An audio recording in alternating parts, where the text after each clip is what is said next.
Good evening, everybody.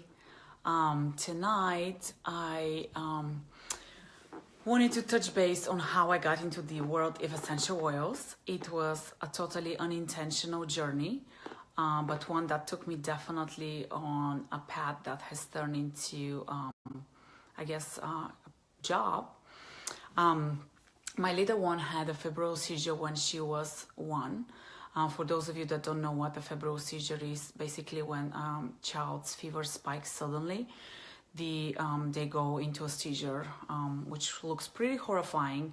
She rolled her eyes back and she started trembling, so we had to call 911, and we spent a week in the ICU. And as a parent, it's a very horrifying experience. So her febrile seizure was classified as a complex one. Most kids outgrow febrile seizures by the age of 5 or 6, but hers lasted a really long time, and she had a repeat while she was medicated, which is why we were told the chances of having a repeat were higher than normal. So what that meant is that every time she spiked fever, we would have to give her something to keep the fever down. So she started daycare, and she was always on Motrin or Tylenol or one of those to keep the fever under control. So she was on those a lot, and I didn't like that. So a friend of mine was posting online how she was using essential oil to proactively support her children's immune system. And that piqued my attention, and I was planning to do some research on it. 6 months down the road, I was still planning to do the research on it, and Sophia came back from school sick again. So I joke to this day that I was probably the easiest sell, because I just went and asked, what do I have to do to get those oils? And I just placed the order and got the oils. And then I received the oils, and then I found out that I have no idea what to do with them or how they work. And I was about to use the oils for my daughter, so I was feeling quite uncomfortable doing something that I didn't understand how it works. So I spent hours and hours and days reading and researching and learning about the importance of purity of essential oils, the importance of potency, learning what's safe for kids or not, reading about different brands and figuring out which one is the right one for my little one. At this point, I think I asked many questions. It took a couple of months to kind of get comfortable with the oils, and I think that's one of the things that's hard to do with the oils. I think when I started the oils, that was 2013, December of 2013, the oils were not so commonly used as they are today. Today, a lot of people, hear about oils and they just go buy oils. I think very few people understand the importance of purity for the essential oils.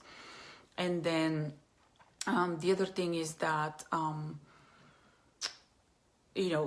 each one of us has a different body chemistry, and different essential oils, or the same essential oil might work differently for different body chemistries. That's why they have a bit of a learning curve to them. And I think in the beginning people get overwhelmed. Well, how much do I use? Where do I apply them? Do I dilute them? Do I not dilute them?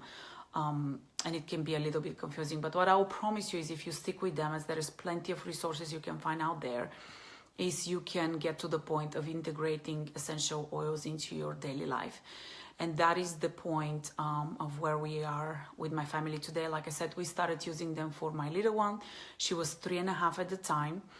And we started using oil specifically for supporting her immune system.